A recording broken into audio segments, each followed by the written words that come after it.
সিরাতুন নবী সাল্লাল্লাহু আলাইহি ওয়াসাল্লাম আলোচনা করবেন শেখ মতিউর রহমান মাদানী। আসসালামু আলাইকুম ওয়া রাহমাতুল্লাহি ওয়া বারাকাতুহু। ইন্নাল হামদালিল্লাহ নাহমাদুহু ওয়া নাস্তাঈনুহু ওয়া নাস্তাগফিরুহু ওয়া নাউযু বিল্লাহি মিন শুরুরি আনফুসিনা ওয়া মিন সাইয়্যাতি আমালিনা। মান ইয়াহদিহিল্লাহু ফালা মুদিল্লা লাহু ওয়া মান ইউদ্লিল ফালা হাদিয়া লাহু ওয়া আশহাদু আল লা ইলাহা ইল্লাল্লাহু ওয়াহদাহু লা শারীকা লাহু ওয়া আশহাদু আন্না মুহাম্মাদান আবদুহু ওয়া রাসূলুহু সাল্লাল্লাহু তাআলা আলাইহি ওয়া আলা আলিহি ওয়া সাহবিহি ওয়া সাল্লামা তাসলিমান কাসীরা। আম্মা বাদ। সম্মানিত দ্বীনী ভাতৃমণ্ডলী, আল্লাহ রাব্বুল আলামিনের প্রশংসা এবং প্রিয় নবী সাল্লাল্লাহু আলাইহি সাল্লামের উপর সালাতু সালামের পর আজ জুমাবার এশার সালাতের পর 11ই জমাদাস সানি 1443 হিজরি মোতাবেক 14ই জানুয়ারি 2022 আমাদের ধারাবাহিক আলোচনা সিরাতুন নবী সাল্লাল্লাহু আলাইহি ওয়াসাল্লাম, নবী সাল্লাল্লাহু আলাইহি ওয়াসাল্লামের জীবনীর পর্ব নম্বর 54।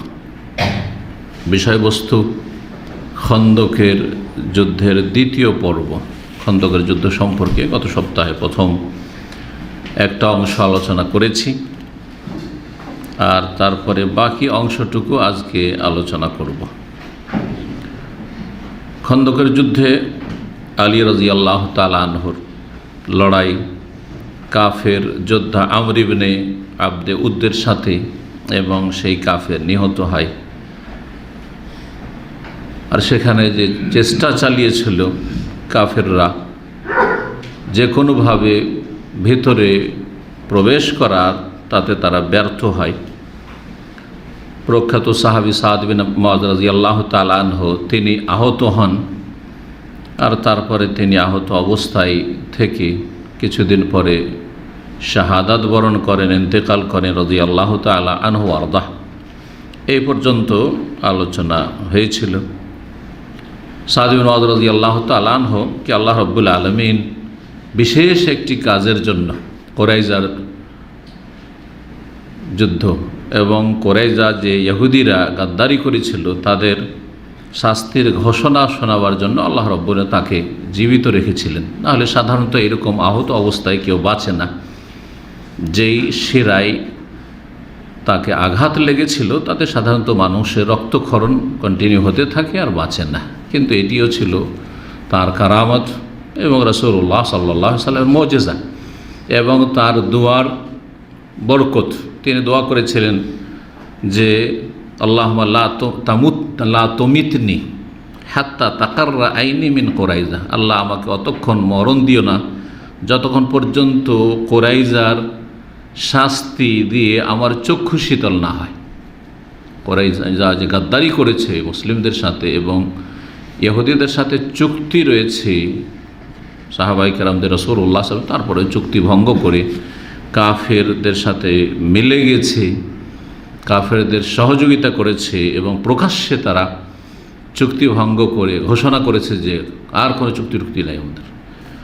তো এর শাস্তি দানের মাধ্যমে আমার চক্ষুকে শীতল করিও, তারপরে আমার মরণ দিও। তো এই দোয়া আল্লাহ কবুল করেছিলেন। তার মাধ্যমেই রাসূলুল্লাহ সাল্লাল্লাহু আলাইহি ওয়াসাল্লাম তাদেরকে এই ঘোষণা শুনিয়েছিলেন যে শাস্তির কথা আগামী সপ্তাহে ইনশাআল্লাহ তাআলা আসবে কুরাইজা। রাসূলুল্লাহ সাল্লাল্লাহু আলাইহি ওয়াসাল্লামের জামানায় যে কুরাইজা বংশ ছিল, ইহুদিদের 3টি বংশের সবচেয়ে বড় বংশ মদিনায়। এই বংশটি শুধু থেকে গেছিল খন্দকের যুদ্ধের সময়। তার পূর্বে কাইনুকার যে বংশ ছিল, স্বর্ণকার, তারা গাদ্দারি করার কারণে, তাদের চুক্তি ভঙ্গের কারণে তারা বিতাড়িত হয়েছে। তারপরে বনু নাজির গোত্র, তাদের গাদ্দারি বিশ্বাসঘাতকর কারণে তারা বিতাড়িত হয়েছে। তারা খাইবারে গিয়ে আশ্রয় নিয়েছিল। রাসূলুল্লাহ সাল্লাল্লাহু আলাইহি ওয়াসাল্লামের জামানায় তাহলে এই খন্দকের সময় কুরাইজা গোত্র মদিনায় ছিল।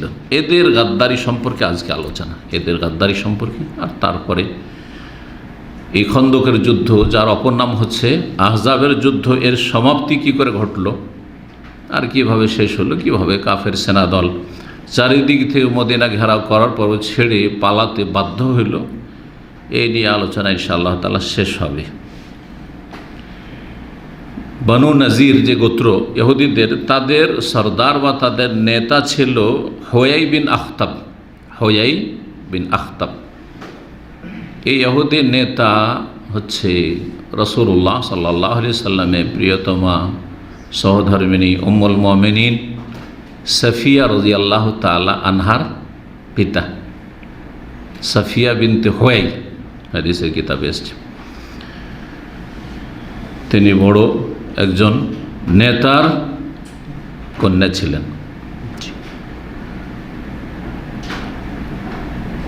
এই হুয়াই বিন আখতাব বানু নাজিরের সর্দার এই যুদ্ধের সময়, খন্দকের যুদ্ধ চলাকালীন কোরাইজা গোত্রের যে সর্দার নেতা ছিল তার নাম ছিল কাব বিন আসাদ, তার কাছে আসলো। আসার পরে তাকে প্ররোচিত করল। বনু নাজির ছিল কোথায়? খাইবারে তাদেরকে তাড়িয়ে দেওয়া হয়েছে, খাইবারে ছিল। খাইবার থেকে আসলো, আসার পরে সাক্ষাৎ করলো কার সাথে? কোরাইজা গোত্রের সর্দার নেতা কাব বিন আসাদের সাথে। এখানে লেখক সংক্ষেপে শেখ সাফিউর রহমান ওয়ারকপুরি আলোচনা করেছেন, কিন্তু অন্যান্য সিরাতের কিতাবে রয়েছে প্রথম যখন তার বাড়িতে আসলো এই নেতা দেখা করার জন্য, এক নেতা আর এক নেতার কাছে, এবং পরিচিত করার জন্য রাসূলুল্লাহ সাহাবায়ে কেরামদের বিরুদ্ধে আর কাফের সেনা দলেরা যে এসেছে, হ্যাঁ, তাদের সাথ দেওয়ার জন্য, তখন বুঝতে পেরেছে যে কী জন্য আমার সাথে সাক্ষাৎ করেছে। এটা প্রথম চাইনি এই কোরাইজা গোত্রের নেতা, সেজন্য সে দরজা বন্ধ করে, যেমনই তার আওয়াজ পেয়েছে দরজা বন্ধ করে দিয়েছে। তাকে নক করছে, অনেক চেষ্টা করছে, বের বলছে না, তোমার সাথে আমি দেখা করবো না।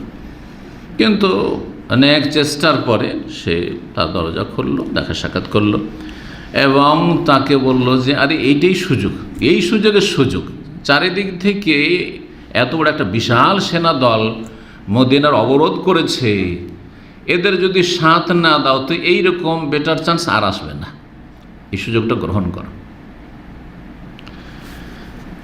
তখন তাকে কথাটি ভালো লাগলো, কথা তো ঠিক, এই সুযোগ পরিচিত করলো যে চুক্তি বাদ দাও, এই চুক্তিভুক্তি সব বাদ দাও।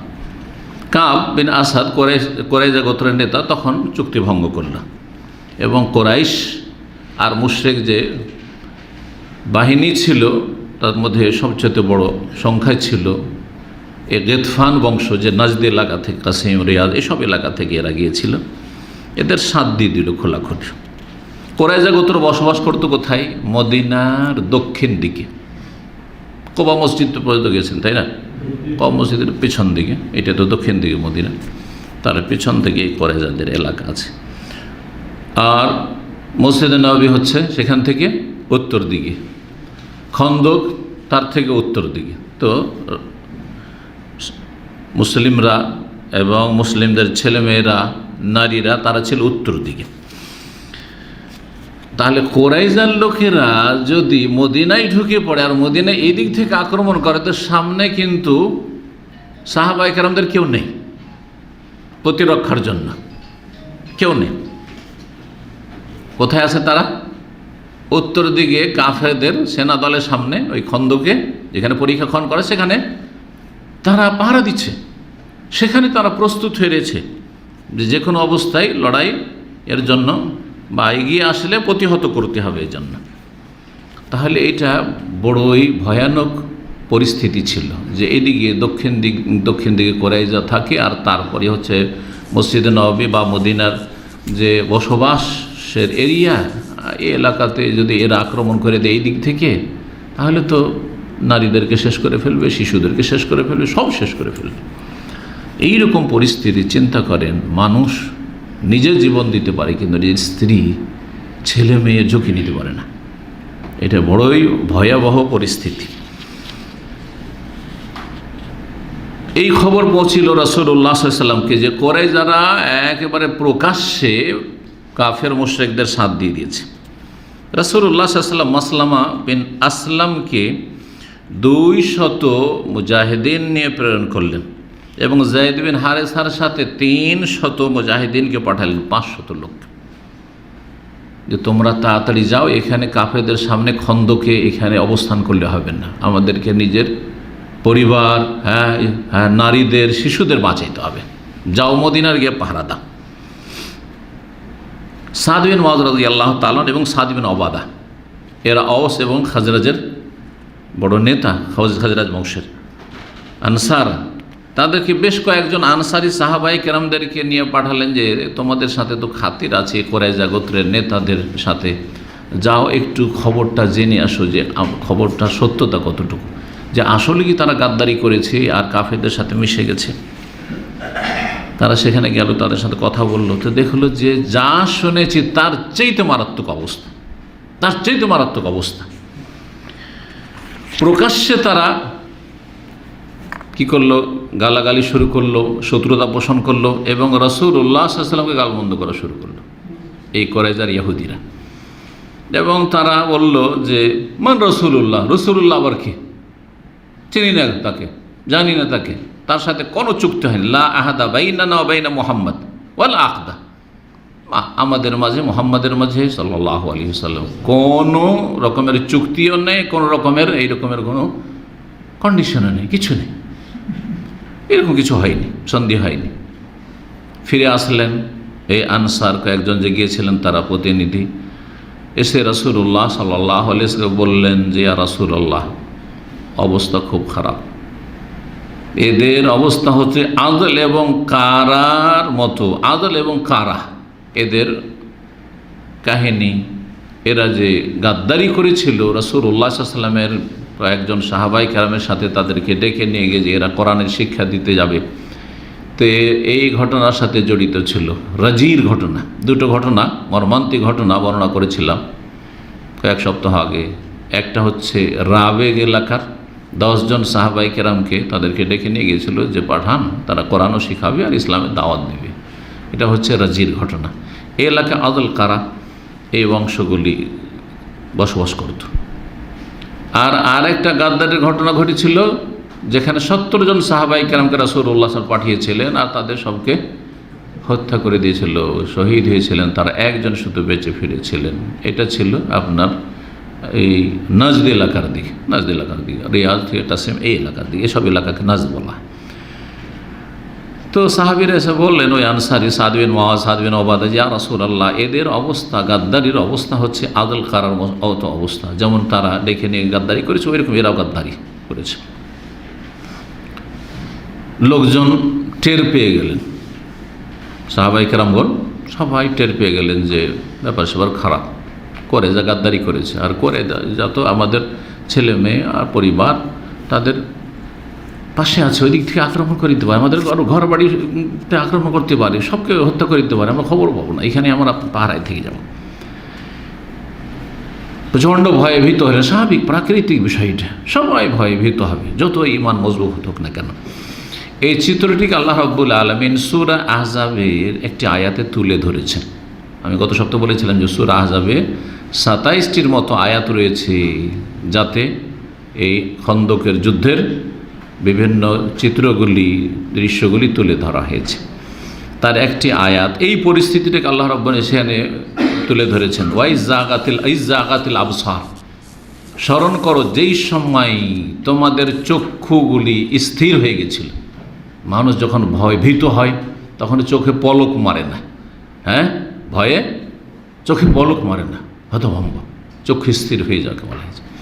অবালাগাতিল কলুবুল হানাজের, আর তোমাদের হৃদয় কণ্ঠনালী পর্যন্ত পৌঁছে গিয়েছিল, মরমর অবস্থা, হার্টফেল করবে মানুষ, আর বাঁচতে পারবে না, দুশ্চিন্তায়, মানুষের দুশ্চিন্তায় এরকমটা হয়। ওয়াতাযুন্নুনা বিল্লাহি যুনুন, এবং তোমরা আল্লাহ সম্পর্কে বিভিন্ন রকমের চিন্তা শুরু করে দিয়েছিলে, ধারণা শুরু করে দিয়েছিলে যে আল্লাহ কী হইল, কী যে হবে, কি জানি কি যে হয়। মানে শয়তান এই সুযোগগুলি কিন্তু গ্রহণ করে, যখন মানুষ এরকম ভীত সন্ত্রস্ত হয় তখন বিভিন্ন ধারণা, আর মনে হয় বাঁচতে পারবো না, আর মনে হয় রক্ষা পাবো না, আর ছেলে মেয়েকে বাঁচাতে পারবো না, আর মান ইজ্জত বাঁচবে না, ইত্যাদি জান আর বাঁচবে না, এরকম পড়ে। ওতাজন আল্লাহ রাব্বুল এই অবস্থাটিকে তুলে ধরছেন। ওয়াতাযুন্নুনা বিল্লাহি যুনুন, নানা লোক নানা রকমের, সবাই এক রকমের ছিল না, কিছু ছিল মুনাফিক, কিছু ছিল দুর্বল ইমানের, এখন সদ্য ইসলাম গ্রহণ করেছে, ওদেরকে এখনও পরিচিত করতে আছে মুনাফিকরা, হ্যাঁ, বিভ্রান্ত করতে আছে। আর বাকি অনেকে আছেন যারা পাক্কা ইমানের পরোয়া করছেন না, তারপরও প্রাকৃতিক একটা ভয় আছে ছেলে মেয়েদেরকে নিয়ে, পরিবার নিয়ে। তাজুন্নুনা বিল্লাহি জুনুনা, আল্লাহ সম্পর্কে তোমরা বিভিন্ন রকমের ধারণা করা শুরু করেছিলে। হুনালিকা ইবতুলিয়াল মুমিনুন, আল্লাহ বলছেন সেই সময় মুমিনদের পরীক্ষা করা হয়েছে। বালা মুসিবতের মাধ্যমে পরীক্ষা হয়, বালা মুসিবতের মাধ্যমে পরীক্ষা হয়। এবং আসাদুন নাসে বালান আল আম্বিয়া সুম্মা আল আমসাল ফাল আমসাল, সেই বুখারী হাদিস রয়েছে। সবচেয়ে কঠিন বালা মুসিবত দিয়ে আল্লাহ পরীক্ষা করেছেন কাদেরকে? নবী রসুলগণকে, আম্বিয়াদেরকে। সুম্মা আল আমসাল ফাল আমসাল, তারপরে যে যত ভালো তার তত বেশি পরীক্ষা, যে যত ভালো তার তত বেশি পরীক্ষা। আর যে যত দুর্বল মানে তার পরীক্ষা তত কম। আমার দুর্বল মানে সেই জন্য পরীক্ষা কম, বুঝছেন না? আল্লাহ না করে এরকম পরীক্ষা পড়ে, না হলে মুশকিল হয়ে যাবে। মুখ বন্ধ করে দিবে, কথা বলা শেষ করে দিবে, লেখা শেষ করে দিবে, দিনের কাজ করা শেষ করে দিবে, না আর এইসব করতে পারবো না, অত কষ্ট বরদাস্ত করতে পারবো না, ঠিক না? রাসূলুল্লাহ সাল্লাল্লাহু আলাইহি সাল্লামের সাথে যেসব ঘটেছে, সাহাবায়ে কেরামদের সাথে যেগুলো ঘটেছে, আপনাদের আমাদের সাথে ঘটলে কি অবস্থা হইতে পারে?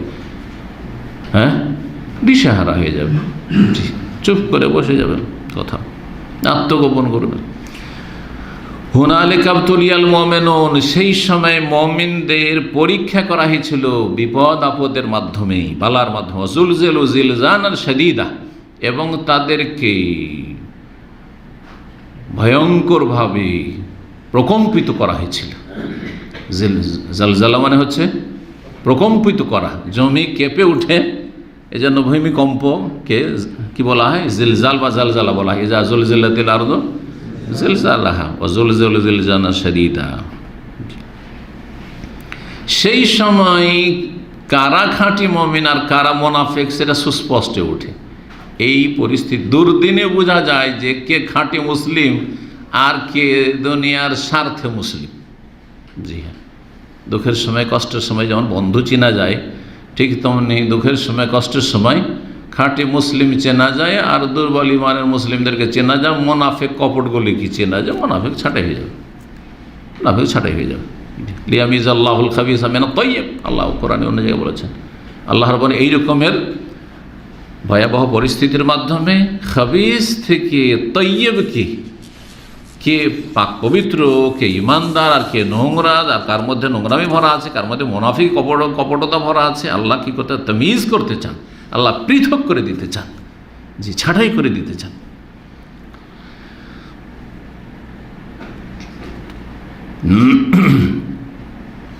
কিছু মুনাফিকরা তখন বলা শুরু করলো যে কানা মোহাম্মদ ইয়াহিদুন আন্না কলা কুনুজা কিসরা ও কায়সার। আরে মোহাম্মদ সাল্লাল্লাহু আলাইহি ওয়াসাল্লাম দেখো না, আমাদেরকে আকাশের স্বপ্ন দেখাচ্ছে। বলি না আমরা, আরে কোথায় আকাশের স্বপ্ন, এইসব চাঁদের স্বপ্ন দেখাচ্ছে আমাদেরকে। জি, মোহাম্মদ সাল্লাল্লাহু আলাইহি ওয়াসাল্লাম আমাদেরকে প্রতিশ্রুতি দিচ্ছে যে আমরা শীঘ্রই, অচিরেই পারস্য সাম্রাজ্যের আর রোমান সাম্রাজ্যে বা রোম সাম্রাজ্যের আমরা ধনভাণ্ডার খেতে পাবো, আমাদের হস্তগত হবে, আমরা বিজয়ী হব।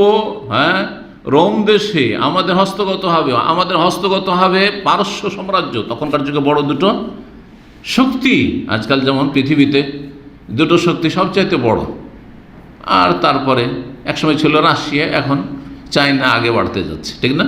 জি হ্যাঁ, রাশিয়ার আমেরিকা ছিল, এখন চায়না এগিয়ে যাচ্ছে। আল্লাহ রাব্বুল আলামিন তাদের কল্যাণ আমাদেরকে দান করেন, তাদের অনিষ্ট থেকে আল্লাহ আমাদের হেফাজত করেন, উম্মতে মুসলিম।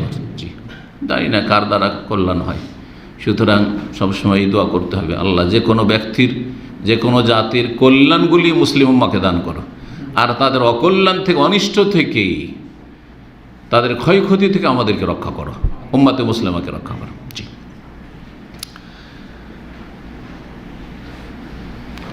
অথচ নবী সাল্লাল্লাহু আলাইহি ওয়াসাল্লাম কি স্বপ্ন দেখাচ্ছেন? যে তোমরা খুব তাড়াতাড়ি রোম দেশ জয় করবে, তাদের ধনভাণ্ডার খেতে পাবে, তোমরা পারস্য দেশ জয় করবে, তাদের ধনভাণ্ডার তোমাদের কাছে আসবে, সাদা হলুদ তোমাদের হাতে আসবে। অন্য এতে রয়েছে, হাদিস রয়েছে যে তোমাদের কাছে স্বর্ণ আসবে, হ্যাঁ, রোম দেশের, আর তোমাদের কাছে চাঁদি রূপা আসবে পারস্য দেশের। অঢেল ধন সম্পদ আসবে, আর কোনো অভাব থাকবে না। গরিব ফকির খুঁজে বেড়াবে, খুঁজে পাবে না। কাউকে যদি দান করতে যাও বলছে যে আজকে তো দরকার নেই, কালকে দিলে হইতো, আজকে আমার কাছে আছে।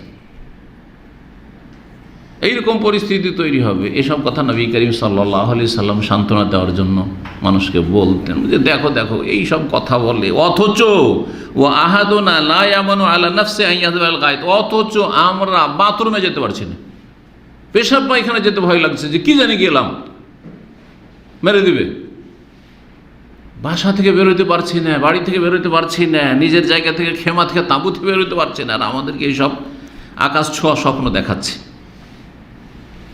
কিছু মুনাফিকরা বলল, ওই যে আল্লাহ সম্পর্কে বিভিন্ন রকমের কুধারণা, তারা কি বলল, মা ওয়াদান আল্লাহ ওয়া রাসূলুহু ইল্লা গুরুরা, আরে আল্লাহ এবং রসুল আমাদের সাথে ধোঁকাবাজির এসব প্রতিশ্রুতি, এসব প্রতারণার প্রতিশ্রুতি, সব তো আসলে কিচ্ছু না, বাস্তবে কিছুই হবে না।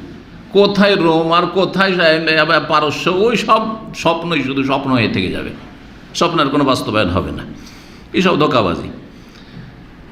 আরেক দল বলল, দুর্বল ইমানের মানুষ অথবা মুনাফিক, ইয়া আহলে ইয়াসরিব, ইয়াসরিব কাকে বলা হয়, মদিনার জাহিলি যুগের নাম ছিল ইয়াসরিব। রাসূলুল্লাহ সাল্লাল্লাহু আলাইহি ওয়াসাল্লাম যখন মদিনায় আসলেন তখন এই শহরের নাম হলো মদিনাতুর রাসূল সাল্লাল্লাহু আলাইহি ওয়াসাল্লাম বা মদিনাতুর রাসূলিল্লাহ সাল্লাল্লাহু আলাইহি ওয়াসাল্লাম। রাসূলুল্লাহ সাল্লাল্লাহু আলাইহি ওয়াসাল্লাম শহর, কার শহর, রাসূলুল্লাহ। মদিনা মানে শহর, যেন মদিনাতুদ দাম্মাম, মদিনাতুর রিয়াদ, মদিনা মানে সিটি। কিন্তু তো রাসূলুল্লাহ সাল্লাল্লাহু আলাইহি ওয়াসাল্লাম শহর, এখন বলতে তো লম্বা লাগে, মদিনাতুর রাসূলিল্লাহ, মদিনাতুর রাসূল, লম্বা কিনা? তখন কি করে দেওয়া হলো, আল মদিনা করে দেওয়া হলো, আল মদিনা করা হলো। নবী করিম সাল্লাল্লাহু আলাইহি ওয়াসাল্লাম ইন্তেকালের পরে নবী সাল্লাল্লাহু আলাইহি ওয়াসাল্লামের কবর হলো কোথায়, মদিনায়, তাই না?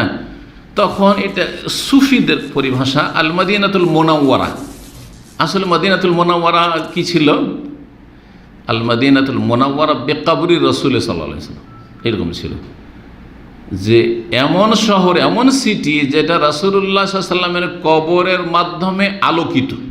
মুনাওয়ারা, মুনাওয়ারা মানে কি, আলোকিত, জি, কবরের মাধ্যমে আলোকিত। তো কবরের মাধ্যমে আলোকিত এই ভাষাটি কিন্তু সুফিদের ভাষা, বেদাতীদের ভাষা। এই ভাষাটি কিন্তু নবী সাল্লাল্লাহু আলাইহি ওয়াসাল্লাম ব্যবহার করেননি, মদিনা মুনাওয়ারা, তারপরে সাহাবায়ে কেরামরা কেউ করেননি, স্বর্ণযুগে করেননি, পরে এটা শুরু হয়েছে, পরে এই টার্মটা এসেছে, এটা জেনে রাখা ভালো। তাহলে সালাফগণ কি ব্যবহার করতেন, আল মদিনাতুন নববিয়্যা, নবীর শহর, আল মদিনাতুন নববিয়্যা বা মদিনাতুর রাসূল সাল্লাল্লাহু আলাইহি ওয়াসাল্লাম, এরকমভাবে বলতেন। জি, তো এই জন্য আরবরা অনেকে যারা আকীদার পাক্কা, তারা মদিনা মুনাওয়ারা বললে একটু মাইন্ড করে যে এর মধ্যেই তো আবার সুফিবাদ তো নেই, মদিনা মুনাওয়ারা কেন বলছে। এই জন্য দেখেন অধিকাংশ আরবরা কি বলে, জাহাবতুল মদিনা, রুহতুল মদিনা, আমি মদিনা গিয়েছিলাম, আনা মিনাল মদিনা, তাই না, আমি মদিনার লোক। কিন্তু আনা মিনাল মদিনাতিল মুনাওয়ারা খুব কম শুনবেন। কিন্তু এই সৌদি আরবের যারা আকীদার ক্ষেত্রে এরা পাক্কা, যার ফলে ওই সুফি ইজমের ওইসব টার্ম টুর্ম নেই এদের, তো এইরকম বলে থাকে, খুব কমই লোক বলে থাকে, হয়তো জাহেলরা দেখা দেখি বলে, কিন্তু যারা আলেম একটু বুঝে তারা ব্যবহার করে না। বলছিলেন যে না জায়েজ, কিন্তু যেন ওই ধারণা না থাকে যে আল মুনাওয়ারা বে কবরি রসুল, রসুল হোসেন কবরের মাধ্যমে আলোকিত, এই কথা যেন না থাকে, কারণ ওখান থেকে নেওয়া হয়েছে। বাকি এমনি মদিনা মুনাওয়ারা, যেমন মক্কা মুকাররমা, সম্মানিত মক্কা, হ্যাঁ, মর্যাদা সম্পূর্ণ মক্কা মুকাররমা, হ্যাঁ, তাকরিম থেকে, ওই রকম মদিনা মুনাওয়ারা, উজ্জ্বল মদিনা, শুধু উজ্জ্বল মদিনা, কিন্তু কবরের কারণে উজ্জ্বল এই কথা বলা চলবে না, বোঝা গেছে, বা এই ধ্যান ধারণা রাখা চলবে না। যাই হোক, ইয়া আহলা ইয়াসরিব, রাসূলুল্লাহ সাল্লাল্লাহু আলাইহি ওয়াসাল্লাম আসলেন, তখন নাম পাল্টে গেল। জি, ইয়াসরিব নামটি তারপরে অপছন্দ করা হয়েছে, রাসূল অপছন্দ করেছেন, এজন্য মদিনাকে ইয়াসরিব বলা অপছন্দনীয়। এখন আল্লাহ করা বলছে হে ইয়াসরিব, আল্লাহ কিন্তু বলেনি, আল্লাহ কি করেছেন, নকল করেছেন কার কথা, মুনাফিকদের কথা। ইয়া আহলা ইয়াসরিব, হে মদিনাবাসী, ইয়াসরিববাসী, লা মুকামা লাকুম, আর মদিনায় থাকার ক্ষমতা নেই, মদিনায় আর ভাত জুটবে না, থাকতে পারবে না। জি, লা মুকামা লাকুম, এখানে আর টিকতে পারবে না। ফারজিউ, বাড়িতে ফিরে যাও, নিজের স্ত্রী ছেলেমেয়ের খোঁজ নাও, কি হচ্ছে ওই দিকে খোঁজ নাও।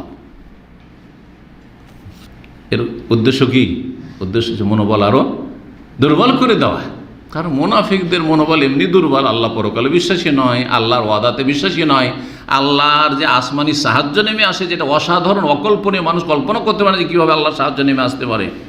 অল্প সংখ্যায়, অস্ত্র নেই, কিছু নেই, কাফেরদের সংখ্যা সবসময় বেশি, তারপরে কিভাবে বিজয় লাভ করে মুসলিম উম্মাহ, এইসব মুনাফিকরা থোড়ে বিশ্বাস করে। কে সত্যি বিশ্বাস নেই, না দুনিয়ায় আল্লাহ সাহায্যে বিশ্বাসী রয়েছে, না আখিরাতে আল্লাহ রাব্বুল মহাপুরস্কারে বিশ্বাসী তারা, জি আকীদার যারা মুনাফিক। সুতরাং তারা বলল মোকাম আলাকুম, এখানে তোমাদের মদিনায় বাস করাটা কঠিন, ফারজিউ, যাও, ফিরে যাও। ওয়াস্তাযিন ফারিকুম মিনহুমুন নবী, আর একদল চলে আসলো। আসার পর নবী সাল্লাল্লাহু আলাইহি ওয়াসাল্লাম বলছে, ইয়া রাসূলুল্লাহ, আমাদেরকে অনুমতি দেন, মেলা এখানে পাহারা দিলাম আর ডিউটি করলাম, একটু বাড়ি যাই, স্ত্রী ছেলে মেয়ের খোঁজ নি কি যে হচ্ছে। অনুমতি চাইতে চলে এলো। তাদের কাছে ইসলামের হেফাজতের চাইতে স্ত্রী ছেলে মেয়েদের হেফাজত বেশি বড় হয়ে গেল। জি, দুর্বল ইমানের মানুষ। একদল তো পালাতে চেষ্টা করলো, যে কোন রকম করে টান দেখেন পালা, যান বাঁচা, নিজের পরিবার বাঁচা। জি, নবী করিম সাল্লাল্লাহু আলাইহি ওয়াসাল্লামের কাছে আসলো, হিলা বাহানা করে একদল এসে বলল, ইয়া রাসূলুল্লাহ, ইন্না বুয়ুতানা আওরাহ, আমাদের বাড়ি ঘরগুলি অরক্ষিত।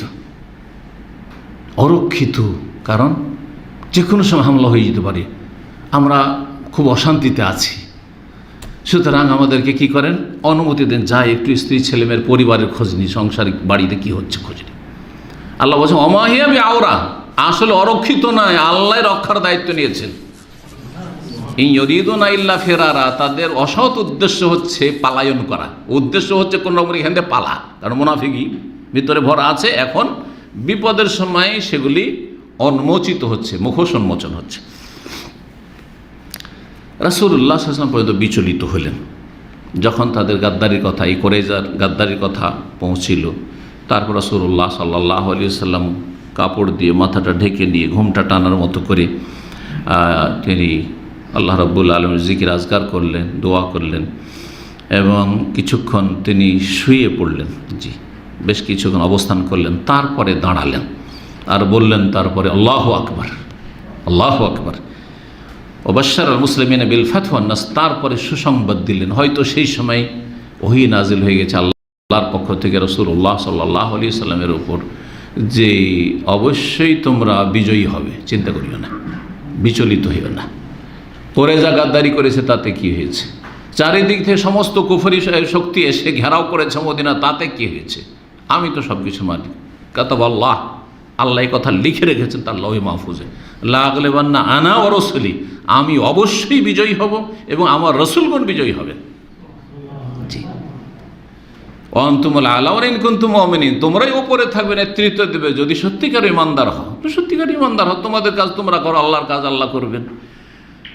তো রাসূলুল্লাহ সাল্লাল্লাহু আলাইহি ওয়াসাল্লামকে যখন জানিয়ে দেওয়া হয়, তখন মুসলিমদেরকে সুসংবাদ দিলেন যে তোমাদের জন্য সুসংবাদ, বিজয়ী হবে তোমরা, আল্লাহর সাহায্য নেমে আসবে শীঘ্রই। এই ভয়াবহ পরিস্থিতির সময় রাসূলুল্লাহ সাল্লাল্লাহু আলাইহি ওয়াসাল্লাম চিন্তা করলেন যে এখন জান বাঁচাতে হবে, নিজের না, সাহাবায়ে কেরামদের এবং সাহাবায়ে কেরামদের পরিবার, নারীদের, শিশুদেরকে বাঁচাইতে হবে। তো কোনো একটা কৌশল করা যাক। এই কৌশলে কিছুটা ছাড় দেওয়ার চিন্তা ভাবনা করলেন। কিসের জন্য? মায়াই রাহমাতুল আলামিন, বিশ্বজাহানের জন্য রহমত, গাছপালার জন্য রহমত, গবাদি পশুর জন্য রহমত, কাফেরদের জন্য তিনি রহমত, আল্লাহর করুণা, আল্লাহর দয়া।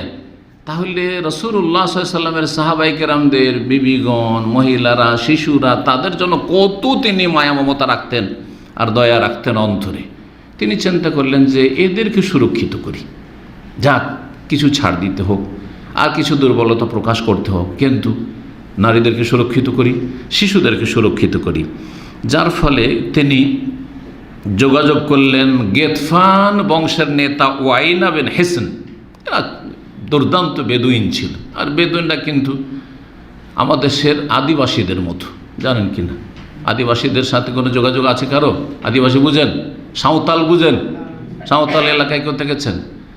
এদের সম্পর্কে জানি, যারা ওই সব এলাকায়, সাঁওতাল এলাকায় বসবাস করে, তারা আমাদের সাথে লেখাপড়া করেছে। এদের নেচারটা হচ্ছে কি, হ্যাঁ তো হ্যাঁ, না তো না, হ্যাঁ তো হ্যাঁ, না তো না। তো বেদুইন যারা যাযাবর, ওই রকমই তারা। তো এই ওয়াইন বিন হেসেন গিতফানের নেতা ছিল, আর তার সাথে আরও যারা নেতৃস্থানীয় ছিল তাদেরকে লিখে পাঠালেন যে তোমাদের সাথে একটা আমরা শান্তি চুক্তি করতে চাই, সন্ধি করতে চাই। কি সন্ধি? যে তোমরা এই মদিনা যে অবরোধ করে রেখেছো, ঘেরাও করে রেখেছো, আর মদিনার উপর হামলা করার জন্য এসছো, তোমরা ফিরে চলে যাও। কোরাইশের সাথ দিয়েছো, তোমরা এখান থেকে ফিরে চলে যাও। তোমাদেরকে মদিনার বাগানে যত ফলমূল হচ্ছে আনসারীদের, যত খেজুর হচ্ছে, তার 3 ভাগের 1 ভাগ দিয়ে দেবো।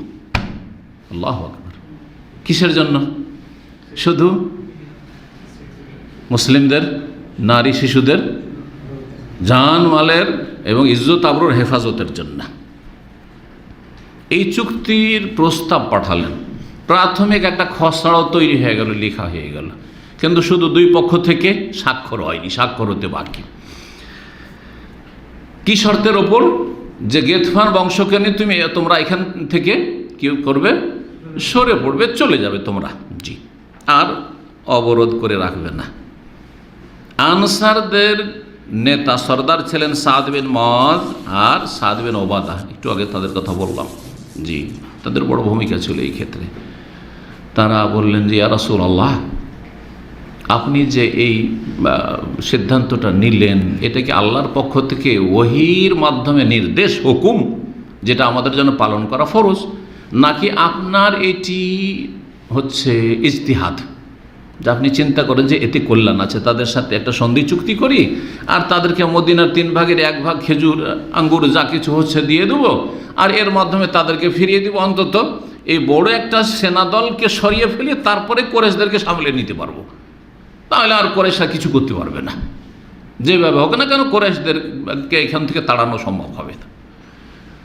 তো রাসূলুল্লাহ সাল্লাল্লাহু আলাইহি ওয়াসাল্লামকে জিজ্ঞাসা করলেন এই 2 আনসারী সরদার সাহাবায়ে কেরাম রাদিয়াল্লাহু তাআলা আনহুম বা আনহুমা, ইয়া রাসূলুল্লাহ, এটা আল্লাহর পক্ষ থেকে ওহী মারফুত সিদ্ধান্ত না চূড়ান্ত সিদ্ধান্ত, যেটা আমাদের পালন করা ফরজ? আল্লাহর হুকুম যদি হয় যে 3 ভাগের 1 ভাগ ফল দিয়ে দিতে হবে কাফেরদেরকে, তো দিয়ে দেবো। আর যদি বলেন যে আপনার ইজতিহাদ, আমাদের মায়া করে, আমাদের নারী শিশুদের মায়া করে আপনি এই ইজতিহাদ করছেন, তাহলে আমাদের একটা আপনার কাছে দরখাস্ত আছে। বলছেন না, এটা কোনো ওহী না, আল্লাহর হুকুম না, তবে আমি চিন্তা করছি তোমাদের কল্যাণের কথা, তোমাদের পরিবার আর শিশুদের কল্যাণের কথা চিন্তা করছি। কারণ ইয়া রাসূলুল্লাহ, কুন্না নাহনু হাওলা আলা শিরক, আমরাও মুশরিক ছিলাম, শিরিক করতাম, আর এই গিতফানও মুশরিক ছিল। ওরা মুশরিক হয়েই আছে, আমরা আলহামদুলিল্লাহ মুসলিম হয়েছি, আমরা ইসলাম গ্রহণ করেছি আলহামদুলিল্লাহ। যখন আমরা মুশরিক ছিলাম, কাফের ছিলাম, মূর্তি পূজা করতাম, তখন মদিনার একটা খেজুর খাওয়ার ক্ষমতা হয়নি তাদের। হয় অতিথি হয়ে এসছে তাহলে খেতে দিয়েছি, আর না হইলে ব্যবসা বাণিজ্য চলেছে, পয়সা দিয়েছে, খেজুর কিনে নিয়ে গেছে। আর এখন ফিরি তাদেরকে 3 ভাগের 1 ভাগ খেজুর দিয়ে দেবো? অথচ আমরা এখন মুসলিম, আল্লাহ আমাদেরকে সম্মানিত করেছে ইসলামের মাধ্যমে, তো এখন আরও লাঞ্ছিত হবো নাকি? এটা তো হইতে পারে না। আরে যখন মুশরিক ছিলাম তখন লাঞ্ছিত ছিলাম, তখন তিনি খেতে, আর এখন দিব খেতে? না, এটা কোনোদিন হবে না। ওয়াল্লাহি, আল্লাহর কসম করে বলছেন ফাহিনা আকরামান আল্লাহুল ইসলাম, এখন আল্লাহ আমাদেরকে ইসলাম দিয়ে সম্মানিত করেছেন। ওয়া আজ্জানা বেকার, আল্লাহ আমাদেরকে ইজ্জত দান করেছেন আপনার মাধ্যমে, যে আপনাকে আমরা শেষ রাসূল হিসেবে পেয়েছি, আপনার প্রতি আমরা ঈমান নিয়ে এসেছি, আপনাকে অন্তর থেকে ভালোবাসি, এবং আপনাকে আমরা মক্কা থেকে নিয়ে এসেছি এখানে আল্লাহর দ্বীনকে শক্তিশালী করার জন্য। আপনি হিজরত করে এসেছেন, আর এখন তাদেরকে আমরা এই ফ্রিতে 3 ভাগের 1 ভাগ খেজুর দিয়ে দেবো, মদিনা যা কিছু ফলন হবে সব দিয়ে দেবো, 3 ভাগের 1 ভাগ? এইটা তো হইতে পারে না ইয়া রাসূলুল্লাহ।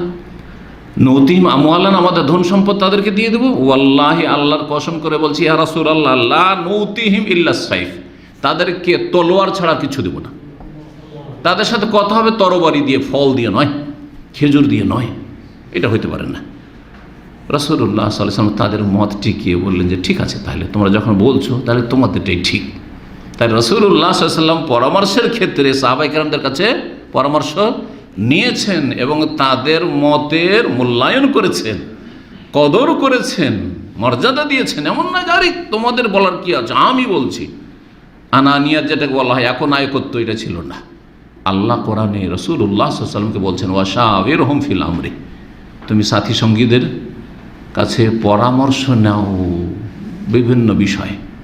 বিভিন্ন বিষয়ে, যে বিষয়ে আল্লাহ চূড়ান্ত ওহী করেননি সেই বিষয়ে কি করো?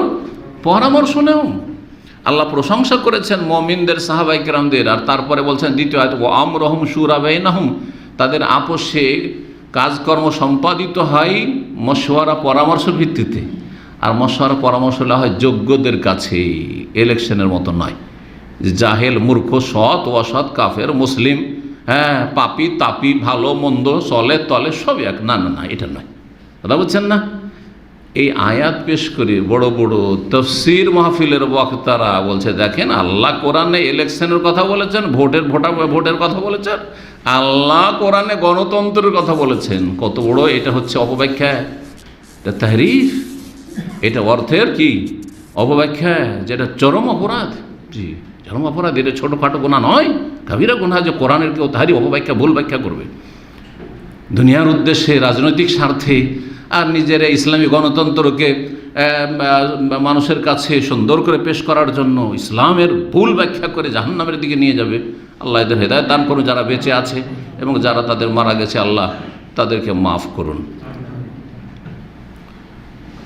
রাসূলুল্লাহর পরামর্শ নিয়েছেন আনসারীদের মহিলাদের কাছে, আনসারী সাধারণ লোকদের কাছে, না তাদের বড় বড় নেতা যারা জ্ঞানীগুণী ছিল তাদের কাছে, এবং তাদের পরামর্শের মূল্যায়ন করেছেন, ঠিক না?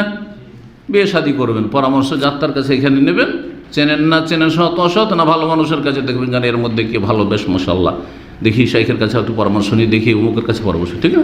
বেছে বেছে যাদেরকে যোগ্য মনে করেছেন যে সাবজেক্টে, সেই সাবজেক্টে তাদের কাছে পরামর্শ নেবেন, তাই না? যদি শরীর অসুখ হয় তাহলে চিকিৎসকের কাছে, ডাক্তারের কাছে পরামর্শ নেবেন। মাসলা মাসাইলের সমস্যা, ধর্মীয় সমস্যা, তখন আলেমের কাছে, শাইখের কাছে কি পরামর্শ হবে, ঠিক না? আর্থিক সংকটে, অর্থ সম্পর্কে যারা বুঝে, হ্যাঁ, অর্থনীতিবিদ, তাদের কাছে পরামর্শ নেবেন। শিক্ষা সম্পর্কে শিক্ষাবিদদের কাছে, শিক্ষা সম্পর্কে, দুনিয়ার শিক্ষা সম্পর্কে, ভাই আমি আমার ছেলেটাকে একটু ইঞ্জিনিয়ারিং পড়াইতে চাচ্ছি বা মেডিকেলে পড়াইতে চাচ্ছি, আচ্ছা বলুন তো, আপনি তো বুঝেন, তো কোন মেডিকেল কলেজটা ভালো হইতে পারে, বা কোনখানে ইঞ্জিনিয়ারিং পড়াইলে ভালো হইতে পারে, কোন সাবজেক্টটা ইঞ্জিনিয়ারিংয়ে পড়াইলে আজকাল ডিমান্ড আছে, এই পরামর্শ কার কাছে নেবেন? যে সেই সাবজেক্টের যোগ্য। কিন্তু যার তার কাছে যদু মধুর কাছে পরামর্শ নেওয়া হয় না, যেটা ইলেকশনে হয়ে থাকে। সুতরাং ইলেকশন হচ্ছে কুফরি মতবাদ, গণতন্ত্র, আর পরামর্শ হচ্ছে ইসলামের, হ্যাঁ, দিক নির্দেশনা, ইসলামী শিক্ষা। কি বলছিলাম? রাসূলুল্লাহ সাল্লাল্লাহু আলাইহি ওয়াসাল্লাম তাদের মতের মূল্যায়ন করলেন, বলেছে ঠিক আছে, তাহলে আর এই চুক্তি করছি না। আল্লাহ রাব্বুল আলামিনের হিকমত, আল্লাহ কিভাবে কাফেরদেরকে পরাজিত করবেন ওটা আল্লাহর কাজ। আমি কিন্তু মাঝে মাঝে কথা বলি যে আমার কাজ আমাকে করতে হবে, আর আল্লাহর কাজ আল্লাহর জন্য ছেড়ে দিতে হবে। নিজে কাজ করবেন আর সব আল্লাহর জন্য ছেড়ে দেবে, এটা চলবে না। কিন্তু আল্লাহ ভরসা, আল্লাহ ভরসা। হ্যাঁ, নামাজ পড়ছেন, হুজুর দোয়া করিয়েন, এটা তো হয়। আরে নামাজ পড়াটা তোমার কাজ, 5 ওয়াক্ত সালাত পড়া তোমার কাজ, তোমার কাজ তুমি করো। তারপরে তুমি পেরেশানিতে আছো, কিসে আছো, পেরেশানি দূর করো, আল্লাহর কাজ, ওইটা আল্লাহ করবেন। জি, তো এখন শোনাবো যে কিভাবে এত বড় একটা শক্তি কাফেরদের চারিদিক থেকে এসে মদিনার ঘেরাও করলো, কিন্তু পালাতে তারা বাধ্য হলো, লাঞ্ছিত হয়ে, অসহায় হয়ে। জি, আল্লাহ রাব্বুল আলামিনের প্রতিটি যে কাজ প্রতিদিন রয়েছে তাতে বড় হিকমত আর রহস্য রয়েছে। এই রকমের ভয়াবহ পরিস্থিতি ছিল সেই সময়। একজন বিখ্যাত কাফের অমুসলিম ব্যক্তি নুআইম বিন মাসউদ আল আশজাই, জি, এ গেতফান যে বিশাল বংশ, সেই বংশেরই একটা গোত্রের লোক। কিন্তু এই ব্যক্তি এই কাফের দুর্দান্ত বংশের লোক হইলেও রাসূলুল্লাহ সাল্লাল্লাহু আলাইহি ওয়াসাল্লাম আর মুসলিমদের হিতাকাঙ্ক্ষী ছিল। এমন কিছু লোক যুগে যুগে পাওয়া যাবে যে কাফের হইলেও মুসলিমদের দরদি পাবেন আপনি। যতই ভয়াবহ পরিস্থিতি হোক, যতই জুলম অত্যাচার কাফেরদের হোক, ওদের মধ্য থেকে 2-1 আছে যাদের মানবতা আছে, হ্যাঁ, ইনসানিয়াত আছে, এবং তারা মানে ন্যায় সঙ্গত তাদের কথাবার্তা, তাদের আচার আচরণ, তারা অবিচার পছন্দ করে না, যার ফলে তারা মুসলিমদের সাথ দিয়ে থাকে, কারণ তাদের সাথে অবিচার করা হচ্ছে, জুলম অত্যাচার করা হচ্ছে, ভালো মানুষের সাথ দিয়ে থাকে। তো এইরকম এক ব্যক্তি ছিল নুআইম বিন মাসউদ আশজাই। এই ব্যক্তি কুরাইশদের বন্ধু, মিত্র, আবার ইহুদিদেরও বন্ধু, নেতৃস্থানীয় ব্যক্তি। তার কোরাইশদের সাথে খাতির মক্কার, আর এদিকে খাতির হচ্ছে যে মদিনার ইহুদি কোরাইজা আছে গোত্র, এদের সাথেও খাতির। আবার তার আন্তরিকতা ছিল কার সাথে? রাসূলুল্লাহ সাহাবায়ে কেরামদের সাথে। সে এসে বলে, ইয়া রাসূলুল্লাহ ইন্নী কাদ আসলামতু, আমি ইসলাম গ্রহণ করেছি, কিন্তু ভিতর ভিতর লুকিয়ে আমি এখনো প্রকাশ করিনি, কিন্তু আমি মুসলিম হয়ে গেছি। সুবহানাল্লাহ, এই সময়ে ওকে মুসলমান বানিয়ে দিচ্ছে আল্লাহ রাব্বুল আলামিন। ইসলাম ওয়াইন্না কওমি লাম ইয়ালাম ইসলামী, আমার জাতি এই গেতফান বংশ এখনও জানে না যে আমি মুসলিম হয়ে গেছি। জানলে তো খবর আছে, আমাকে মেরে ফেলে দিব হয়তো, তো জানতে পারিনি এখনো। ফামুরনি বিমা শেত, আপনি এখন আপনার ইচ্ছা, আমাকে যদি কোনো খেদমত দেন তা আমি আঞ্জাম দেব, আপনি যা বলবেন তাই করব। কিছু করার থাকলে আমার করণীয় কিছু, এই পরিস্থিতি ভয়াবহ পরিস্থিতিতে এইদিকে করে গাদ্দারি করে ফেলেছে, এইদিকে মদিনা দীর্ঘ সময় ধরে ঘেরাও করে আছে কাফেররা, আমাকে যা ইচ্ছা আপনি একটা হুকুম করেন, আমি যদি পারি করব। জি। ফাঁকালা, তখন নবী সাল্লাল্লাহু আলাইহি ওয়াসাল্লাম বললেন, আনতা রাজুলুন ওয়াহিদ, তুমি একটা লোক, কি করবে? বিশাল বাহিনী মদিনা ঘেরাও করে আছে, তোমার দ্বারা কী বা হবে, কী বা করবে? অমাজা আসা আন্তাফাল, আর তুমি কী বা করতে পারবে? ঠিক আছে, তুমি চাইছো যে কিছু করবো, কেন কী বা তোমার দ্বারা করা সম্ভব হবে? তবে একটা কাজ করো তুমি, ওয়ালাকিন খাজ্জাল আন্না মাস্তাতা, যথাসাধ্য যাও তোমার বংশ গেতফান, নিজের বংশে যাও। ওইদিকে কোরাইজার সাথে তোমার খুব খাতির আছে, বন্ধুত্ব আছে, কোরাইজা বংশী ইহুদিদের কাছে যাও। আর এই কোরাইশদের সাথে তোমার সম্পর্ক আছে, খুব খাতির আছে, বন্ধুত্ব আছে, কোরাইশ বংশের কাছে যাও। হ্যাঁ, কারণ এইদিকে তিন দিকে কিন্তু ত্রিভুজ, তিনটা দল শত্রু, ইহুদি শত্রু, মক্কার কাফের কোরাইশ শত্রু কাফেররা, আর এদিকে গেতফানের বিশাল বাহিনী শত্রু। তো এদের কাছে গিয়ে যথাসাধ্য পারো তাদের মনোবল ভেঙে দেওয়ার চেষ্টা করো, তাদের মনোবল দুর্বল করার চেষ্টা করো। এইটা তোমার কাজ, তুমি কেমন করে করবে তোমার ব্যাপারে, সেটা এইটুকু যদি করতে পারো এটাই যথেষ্ট আমাদের জন্য। এর বেশি তোমার কাছে আর আশা করা আমাদের ঠিক হবে না, কারণ কী বা করবে তুমি একা। আর জেনে রাখো, ফাইনাল হারবা খুদআতুন, যুদ্ধে ধোঁকা দেওয়া, প্রতারণার আশ্রয় নেওয়া বৈধ। যুদ্ধের মাঠে ধোঁকা দেওয়া জায়েজ, জি হ্যাঁ, এটা হচ্ছে রণকৌশল। যাবেন পশ্চিম দিকে, বলছেন যে আমি উত্তর দিকে যাব, দক্ষিণে যাব, পূর্বে যাব, জায়েজ, জি হ্যাঁ। আল হারব খুদা, প্রসিদ্ধ হাদিসের একটা অংশ, আল হারব খুদা, যুদ্ধের মাঠে রণক্ষেত্রে ধোঁকা দেওয়া, প্রতারণা জায়েজ। নুআইম বিন মাসউদ রাদিয়াল্লাহু তাআলা আনহু, তিনি প্রথম ইহুদিদের কাছে গেলেন কোরাইজায়। কোরাইজারা দেখতেই তাকে বড়ই সম্মান করলো, কারণ বন্ধু মানুষ এবং নেতৃস্থানীয় ব্যক্তি। তখন নুআইম গিয়ে বললেন যে তারিফুনা উদ্দিলাকুম, তোমরা জানো যে আমি তোমাদের কত ভালোবাসি। জানো না যে মুসলমান হয়ে গেছে? তুমি জানো যে তোমাদের কত ভালোবাসি। ওয়া খাসসাতান মা বাইনি ওয়া বাইনিকুম, তোমাদের সাথে যে আমার সম্পর্ক আছে এটাও তোমাদের জানা আছে, তোমাদের অজানা নয়। ওয়া ইন্নী মুহাদ্দিসুকুম হাদিসান ফাকতুমুহু আন্নী, তোমাদেরকে একটা কথা বলে যাচ্ছি, গোপনে রাখিও, প্রকাশ করিও না। কালো না, হ্যাঁ বলো, কি বলছো? কালা কাদরা আয়তো মা ওয়াকালে বানি কাইনুকা ওয়ান নাজির, তোমরা জানো, ইতিহাস ভুলোনি, এই কয়েক বছর আগের ইতিহাস মাত্র, যে গাদ্দারি করার কারণে কাইনুকা ইহুদিদের কি দশা হইল, আর গাদ্দারি করার কারণে নাজির গোত্র যে আছে আর একটা ইহুদি গোত্র, তাদের কি দশা হয়েছে, তোমরাও চাইছো যেরকমই তোমাদের দশা হোক নাকি?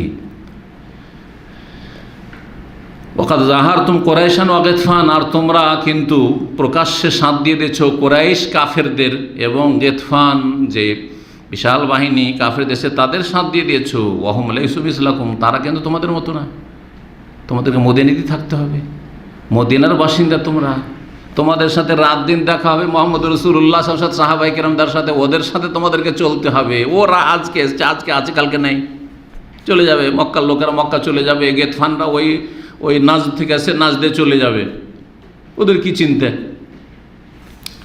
ফাল বালাদু বালাদুকুম, বললেন যে এই মদিনা হচ্ছে তোমাদের শহর, তোমাদের মাতৃভূমি। ফিহে আমওয়ালুকুম আবনাউকুম নিসাউকুম, এই মদিনায় তোমাদের ধন সম্পদ আছে, জমি জায়গা আছে, বাগান আছে, তোমাদের ছেলেমেয়েরা আছে, তোমাদের নারী শিশুরা আছে, সব তো তোমাদের এখানে, তোমাদের এখানে সংসার, সব কিছু, পরিবার পরিজন।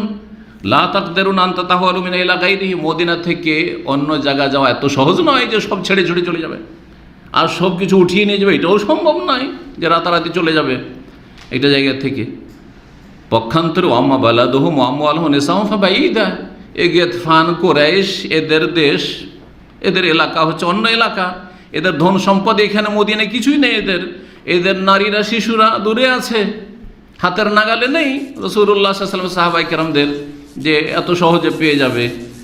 শোনো, ফাহুম ইন আসাবু ফুরসাতান ইনতাহাজুহা ওয়া ইল্লাল্লাহি বিলাদিহিম, এরা এসেছে গিতফানরা বাইরে থেকে এসেছে, মদিনা ঘেরাও করেছে, কুরাইশরা বাইরে থেকে এসে মদিনা ঘেরাও করেছে, যদি সুবিধাজনক হয় তাহলে এরা লড়াই করবে, আর না হলে এরা চলে যাবে, এরা চলে যাবে। ওয়াতারাকুকুম মুহাম্মাদান, তোমাদেরকে এখানে ছেড়ে দিয়ে চলে যাও, তোমাদেরকে নিয়ে যেতে পারবে না সাথে করে, হ্যাঁ। আর মুহাম্মদ সাল্লাল্লাহু আলাইহি সাল্লাম থেকে যাবেন, ইয়ান্তাকিমু মিনকুম কাইফা ইয়াশা, তারপরে যে মুহাম্মদ সাল্লাল্লাহু আলাইহি সাল্লাম প্রতিশোধ নেবেন, যেমন চাইবেন প্রতিশোধ নেবেন। তখন কি হবে? তখন কে সাথ দেবে? সবসময় থাকবে ওরা? জি হ্যাঁ, মনোবল দুর্বল করার উদ্দেশ্য। জি, কালু ফামাল আমল, তাহলে বলো কি করব, তাহলে বলো, পরামর্শ দাও। কালা, তখন বললেন নয় বিন মাসউদ রাদিয়াল্লাহু তাআলা, লা তুকাতিলু মাহুম, এই কুরাইশদের সাথে আর গিতফানের সাথে হয়ে ইসলাম মুসলিমদের বিরুদ্ধে যুদ্ধ করিও না, এসব লড়াই তোমরা জড়াইতে যেও না।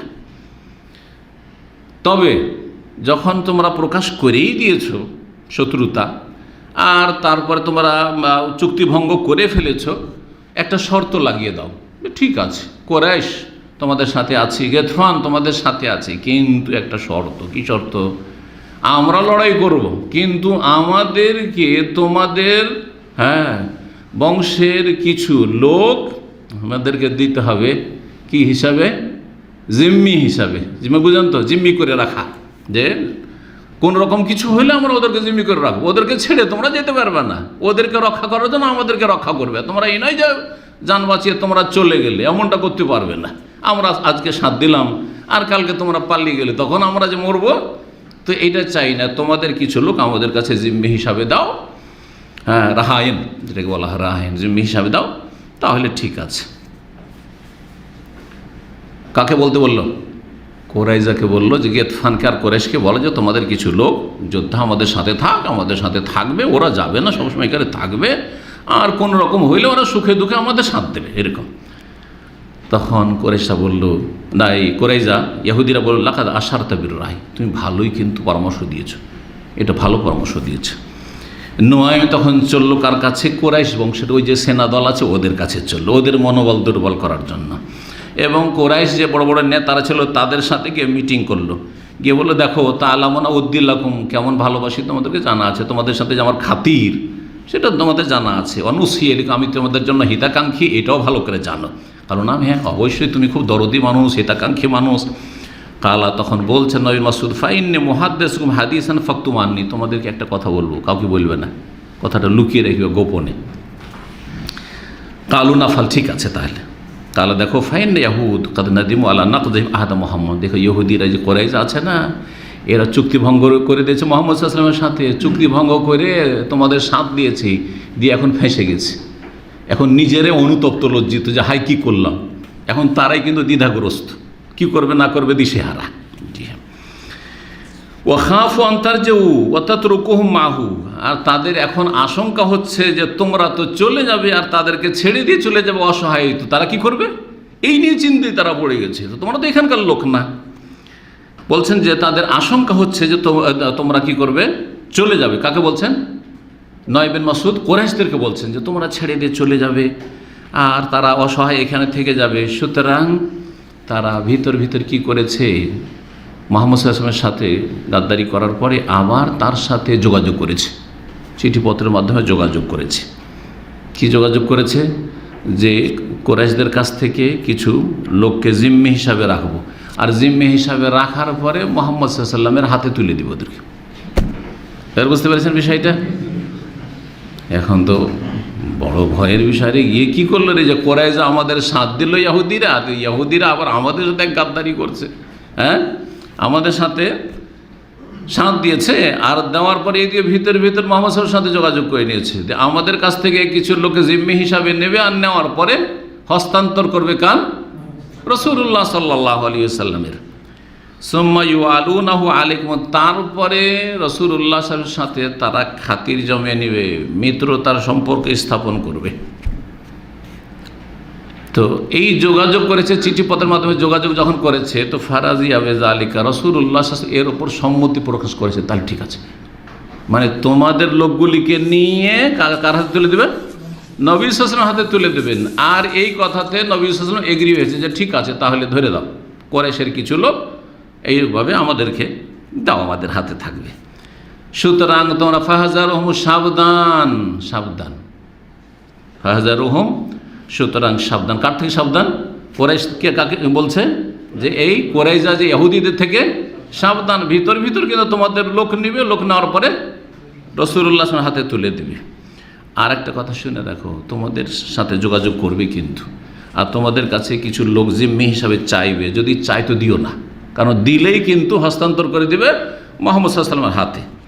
তারপরে একই কাজ করার জন্য আবার গেতফান বংশের কাছে গেল, যার পরে একেবারে সেম কথা, তোমাদেরকে ভালোবাসি, তোমাদের বংশের লোক আমি, তোমরা জানো, আর তোমাদের কত হিতাকাঙ্ক্ষী দরদি এটাও জানো, বলছে সব জানি, তো তোমাদেরকে একটি কথা বলবো, লুকিয়ে রাখো, কাউকে বলিও না, প্রকাশ করিও না। বিষয়টা হচ্ছে এইরকম, যে কুরাইশরা কী করেছিল? তোমাদের সাথ দিয়েছিল, আর তারপরে বেশ অনুতপ্ত হয়েছে, পরে চিন্তা করেছে আমাদেরকে তো এখানে থাকতে হবে, আর মুহাম্মদ সাল্লাল্লাহু আলাইহি ওয়াসাল্লামের সাথে এইরকম খারাপ আচরণ করাটা আমাদের ঠিক হবে না। তখন কি করেছে?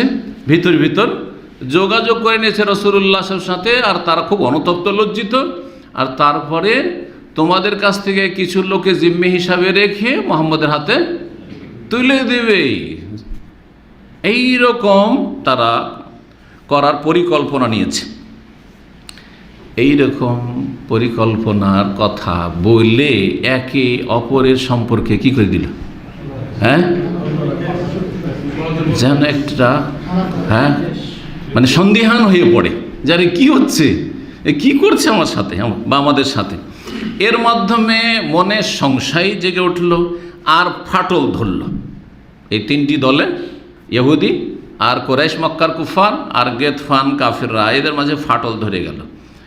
আবু সুফিয়ান এই কথা শোনার পরে, কুরাইশদের নেতা আবু সুফিয়ান ছিল, রাদিয়াল্লাহু আনহু, পরে ইসলাম গ্রহণ করেছেন, একটি দলকে, প্রতিনিধি দলকে পাঠালেন কার কাছে? কুরাইশা ইহুদিদের কাছে, এবং তাদেরকে বললেন যে আসো, তোমরা যখন আমাদের সাথ দিয়েছো, তো লড়াই করার জন্য আমাদের সাথে আসো, আগামীকালকে থেকে আমাদের সাথে হয়ে লড়াই করতে হবে। এখন পরীক্ষা কি জানি, দেখি আমাদেরকে আসলে বলেছে না ভিতর ভিতর ওইদিকে মুহাম্মদের সাথে যোগাযোগ আছে সাল্লাল্লাহু আলাইহি ওয়াসাল্লাম। কালু, তখন ইহুদিরা বলল যে ইন্নাল ইয়াউমা ইয়াউমুস সাবত, আজকে শনিবার, আর শনিবারে আমরা লড়াই টড়াই করবো না, এটা আমাদের বড় দিন, সাপ্তাহিক দিন। ওয়ালাম ইউসিবনা মা আসাবানা ইল্লা মিনাত তাআতিফি, আর শনিবারের দিনে আমাদের সীমা লঙ্ঘন পাপের কারণেই তো আমাদের পূর্বপুরুষদের উপর বালা মুসিবত এসেছে, আযাব এসেছে। আল্লাহ কি করেছিলেন? কোরআনে কারীমে সূরা আরাফে কিন্তু আছে, এই ঘটনা বর্ণনা করেছেন। হ্যাঁ, ইয ইয়াদুনা ফিস সাবতি, তারা শনিবারের দিনে কি করেছে? সীমা লঙ্ঘন করেছিল। এই তাতিম হিতানুহুম ইয়াউমা সাবতিহিম শুররান ওয়া ইয়াউমা লা ইয়াসবিতুনা লা তাত, শনিবারের দিন একবারে ঝাঁকে ঝাঁকে মাছ আসতো, ঝাঁকে ঝাঁকে মাছ আসতো। ওয়া ইয়াউমা লা ইয়াসবিতুনা, আর যে বাকি 6 দিন আর মাছই পাই না। আর শনিবারের দিনে আল্লাহ পরীক্ষা করে যে কী করেছেন? মাছ ধরা নিষেধ করেন, হারাম, শনিবার মাছ ধরা হারাম। তো কী করবো তাহলে? মাছও তো অন্য দিন হয় না, শনিবারই শুধু মাছ, লোভ সামলানো যায় না। বোঝা যাচ্ছে যে বাঙালিদের মতো মাছ খাওয়াই লোক ছিল না। আর যারা নদী নালার পাশে বাস করে তারা মাছ খাওয়াই অভ্যস্ত। তখন তারা কি করেছিল? হিল্লা করেছিল। হিল্লা বুঝেন তো? হিলা, ওইটাকে বাঙালিরা এখন হিল্লা করে দিয়েছে। ওই যে হিল্লার বিয়ে, হালাল হবি না তুই, তো একজনকে দিয়ে দেবো, 1-2 রাতের জন্য দিয়ে হালাল করবো। হ্যাঁ, 3 তালাক দেওয়ার পরে এই হারাম হিল্লা করা। ঠিক ওই রকম এই ইহুদিদের চরিত্র, এই হিল্লা করাটা হচ্ছে ইহুদিদের চরিত্র। জি, এই জন্য এর উপরে লানত রয়েছে যে 3 তালাক দেওয়ার পরে বিবিকে ঠিকায় 1-2 রাতের জন্য বিয়ে দিল, আর তারপরে হালাল করতে চাইলো, তাদের মধ্যে ইহুদিদের চরিত্র রয়েছে। এবং এর উপরে লানত রয়েছে, লান আল্লাহুল মুহাল্লিল ওয়াল মুহাল্লাল, হালালাকারী এবং যার জন্য হালালা করা হবে, উভয়ের উপর আল্লাহর লানত রয়েছে। জি, অভিশাপ রয়েছে। কি বলছিলাম?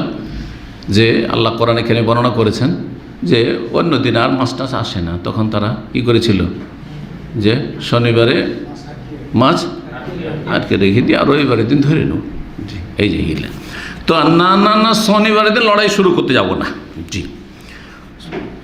তারপরে শুধু তাই নয়, এক তো কালকে যেতে পারবো না, রোববারে কথা হবে, আর রবিবারের দিন যাব তোমাদের সাথে লড়াই করতে, কিন্তু একটা শর্ত, যে তোমরা বাইরের লোক, আজকে আছো কালকে না, কি করে বুঝবো যে তোমরা আমাদের সাথ দেবে সবসময়? এই জন্য তোমাদের কিছু লোক আমাদের কাছে রাখো, জামানত হিসাবে রাখো, জিম্মি হিসাবে রাখো, তারা আমাদের সাথে থাকবে। জি, এই কথা বলাতেই তো তাদের পালপিটেশন শুরু হয়ে যাবে, কারণ আগে থেকে তো ওদের জানা আছে যে এরকম তোমাদের কাছে কিন্তু চাইবে, আর চাওয়ার পরে তোমাদের কাছ থেকে নেবে, ওই লোকগুলোকে জামানত হিসাবে নিয়ে হস্তান্তর করে দেবে কার হাতে? মুহাম্মদ সাল্লাল্লাহু আলাইহি ওয়াসাল্লামের হাতে। তো আগে থেকে তো জানা আছে এইসব কথা।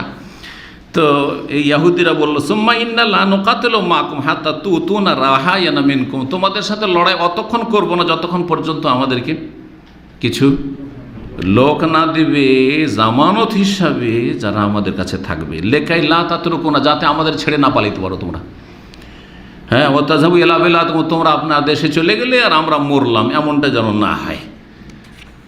কুরাইশ আর গিতফান এই দুটো দল যখন জানতে পারলো যে আসলেই তো নুয়াইম বিন মাসউদ যেই কথাগুলি বলেছে সেইটাই তো সেম হচ্ছে, ঘটনা ঘটেছে, এ তো আমাদের কাছে কিছু জিম্মি চাইছে, যে ওদেরকে জিম্মি করে রাখবে, আর কোনো কিছু হইলে ওরা মরবে, আমাদের লোক মরবে, তো আর মুহাম্মদ সাল্লাল্লাহু আলাইহি ওয়াসাল্লাম হাতে তুলে দিবে। তখন তারা আপোষে বলল, কুরাইশ নেতারা আর গিতফানের নেতারা কাফেররা বলে, সাদাকাকুম ওয়াল্লাহি নুয়াইম যা বলেছে সত্য, কোনো মিথ্যা কথা বলেনি, সব কথা ঠিক আছে। এই কুরাইশা ইহুদিরা গাদ্দার, আসলেই গাদ্দার, আমাদের সাথে গাদ্দারি করছে এরা। কুরাইশ তখন ইহুদিদের কাছে পাঠালো, গিয়ে তাদেরকে বলল, লা নারহানুকুম আহাদান, একটা লোকে জামানত হিসাবে দেবো না, কোনো জিম্মি তোমাদেরকে দেবো না, লড়াই করতে হবে আমাদের সাথে। জি, ওখরুজুল কিতাল, চলো লড়াই করতে চলো আমাদের সাথে। তখন ওইদিকে তো এরাকে বলা আছে, করে যে ইহুদিদেরকেও নুয়াইম বলে রেখেছেন যে তোমাদেরকে হচ্ছে কাউকে ছেড়ে যাবে না, কিন্তু চাচা যান বাঁচা, ওরা সব পালিয়ে যাবে, তোমাদেরকে অসহায় ছেড়ে দিয়ে চলে যাবে। তখন এই করে যারা বললো, ফাঁকা সাদাকাকুম ওয়াল্লাহি নুয়াইম, এই নুয়াইম সত্য বলেছে, নুয়াইম আমাদের হিতাকাম সত্য বলেছে, দেখো একটা লোক দিল না। তো এইভাবে কি হলো, এই যে তিনটা দল, মক্কার কাফের কুরাইশরা, আর এই যে গিতফান কাফের কুরাইশরা, আর ইহুদিরা, এই যে তিনটি শত্রু আপোষে এমনভাবে লড়ে গেল, মানে এটা হচ্ছে যেটাকে বলা হচ্ছে স্নায়ু যুদ্ধ, বাংলা বুঝেন, স্নায়ু যুদ্ধ বা শীতল যুদ্ধ, হ্যাঁ, ভিতর হ্যাঁ, নীরব যুদ্ধ। জি, তো নীরব যুদ্ধ, এক সময় সোভিয়েত ইউনিয়ন আর আমেরিকা ছিল, তাদের মাঝে এই শীতল যুদ্ধ চলতো, যেটাকে আরবিতে বলে আল হারবুল বারেদা, শীতল যুদ্ধ, মানে অস্ত্র ব্যবহার করছে না। আমেরিকা একটা অস্ত্র ব্যবহার করেনি, সোভিয়েত ইউনিয়ন রাশিয়ার বিরুদ্ধে, রাশিয়া ব্যবহার করেনি, হ্যাঁ, কিন্তু আপোষে একটা টেনশন ছিল। হ্যাঁ, আমেরিকা চাইছিল যে রাশিয়া সোভিয়েত ইউনিয়নকে চুরমার করব, আর সোভিয়েত ইউনিয়ন চাইলে যে আমরা হিরো থাকবো আর আমেরিকাকে দুর্বল করব, বা আমেরিকাকে মানে নির্মূল করব। কিন্তু আল্লাহ রাব্বুল আলামিন লিয়াকজি আল্লাহ আমরান কানা মাফউল, আল্লাহ যেটা করতে চেয়েছিলেন সেটা হয়েছে, সোভিয়েত ইউনিয়ন টুকরো টুকরো হয়েছে, কারণ এরা বড় জালেম, দুই জালেমের মধ্যে সবচেয়ে বড় জালেম সোভিয়েত ইউনিয়নের কমিউনিস্ট নাস্তিকরা ছিল। এরা 1917-তে রক্তাক্ত বিপ্লব, মুসলিমদেরকে খুন করে যে বিপ্লব নিয়ে এসেছিল স্টালিন খবিস, আর তার মাধ্যমে বড় জুলম অত্যাচার, লক্ষ লক্ষ মুসলিমদেরকে হত্যা করেছে, এবং তাদের ধর্মীয় স্বাধীনতা পুরোপুরি কেড়ে নিয়েছে। না কোনো ধর্মের দিনই বিধিবিধান পালন করার তাদের স্বাধীনতা ছিল না, কোরআন শিক্ষার স্বাধীনতা ছিল। জি, লুকিয়ে আন্ডারগ্রাউন্ড, লুকিয়ে গোপনে গোপনে তারা কোরআন শিক্ষা দিত একে অপরকে। মদিনা ইউনিভার্সিটিতে আমরা শেষ বছরে বা তার আগের বছর প্রথম সোভিয়েত ইউনিয়ন যে টুকরো টুকরো হওয়ার পরে 90-এর দশকে, তারপরে সেখান থেকে মদিনা ইউনিভার্সিটিতে প্রথম রাশিয়ার ছাত্র আসে, তার আগে রাশিয়ার কোনো ছাত্র আসেনি। তো তাদের কাছে তারা একটু আরবি বলতে পারতো, দুর্বল হলেও, তো তাদের সাথে গল্প করেছে, কারণ জানার কৌতূহল যে কী অবস্থা সেখানে ইসলামের, মুসলিমদের কী অবস্থা। নামে মুসলিম, কারণ ইসলাম টিকে রাখা মুসলিম, ইসলামী শিক্ষা নেই, দিনের কিছুই জানে না, শুধু নামটা শুধু আরবি নাম, ওতে বুঝে যে মুসলিম।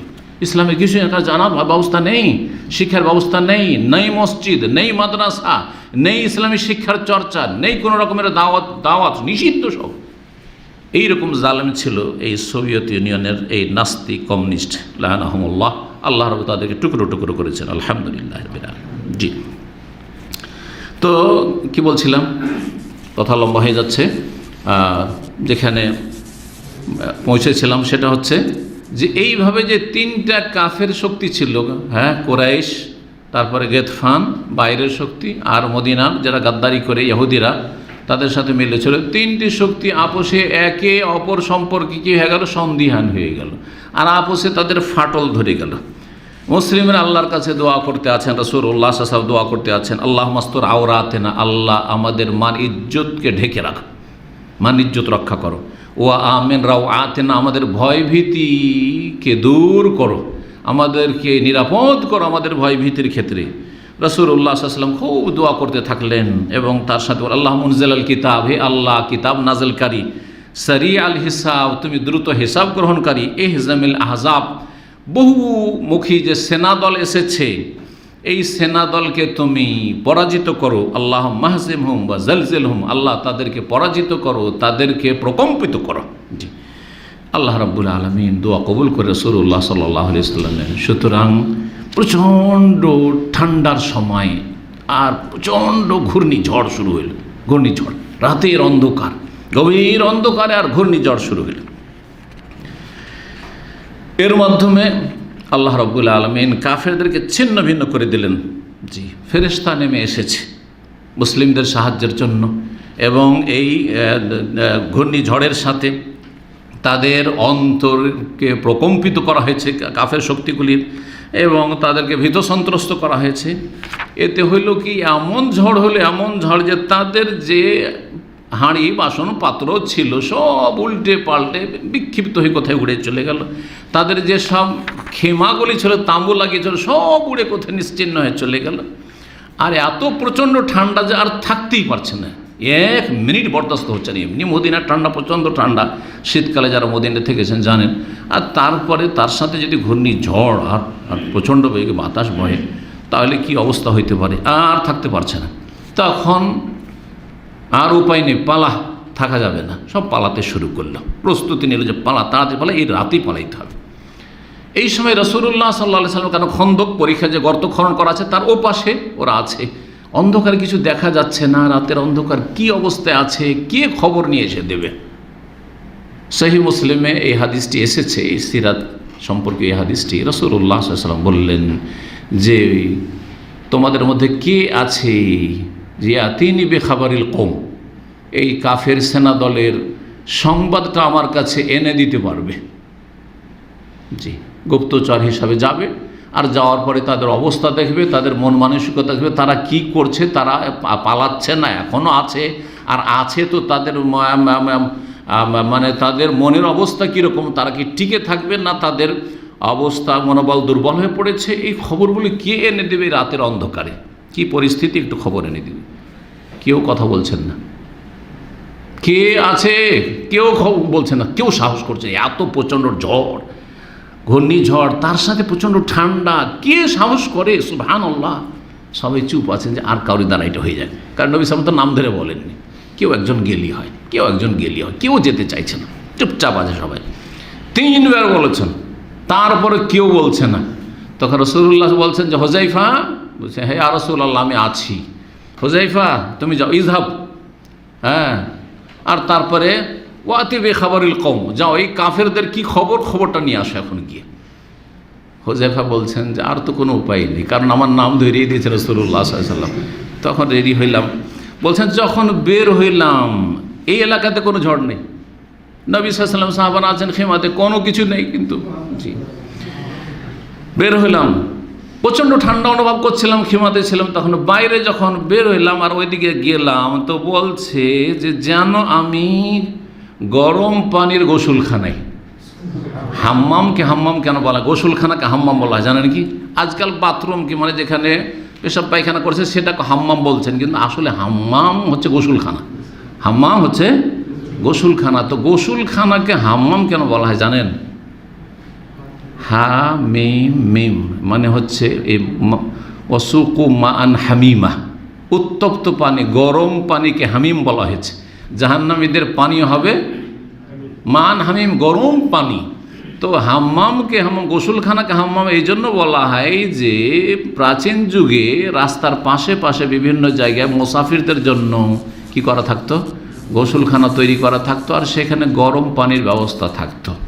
কোথাও ফ্রি মুসাফিরদের জন্য, যেমন অনেক জায়গায় মুসাফিরখানা ফ্রি থাকে অথবা অল্প খরচে, আর কোথাও একটু পয়সা দিয়ে গরম পানিতে গোসল করতে পারবে। মাসকে মাস সফর করেছে, রাস্তায় কোথাও থামলো আর সেখানে গরম পানিতে গোসল করলো, একটু ফ্রেশ হয়ে গেলো, আবার চললো। এই জন্য এই গোসলখানার নাম কি পড়েছে? হাম্মাম। বলছেন রিওয়ায়াতে রয়েছে, বর্ণনায়, যে যখন বের হইলেন আর তারপরে খোঁজ খবর নিয়ে ফিরে আসছেন, বলছি একটুও ঠান্ডা লাগেনি, মনে হচ্ছে যে গরম পানিতে গোসল করে ফিরে এসেছেন, গরম পানিতে গোসল করে ফিরে এসেছেন তিনি রাদিয়াল্লাহু তাআলা আনহু, এই হুযায়ফা। অন্য এখানে সংক্ষেপ করে দিয়েছে, অন্য রিওয়ায়াতে রয়েছে উনি প্রথম গেলেন রাতের অন্ধকারে, কেউ তো কাউকে দেখতে পায়নি যে কে আছে না আছে, দেখলে তো চিনে নেবে যে এটা হুযায়ফা, অনেকে চিনে নেবে হয়তো।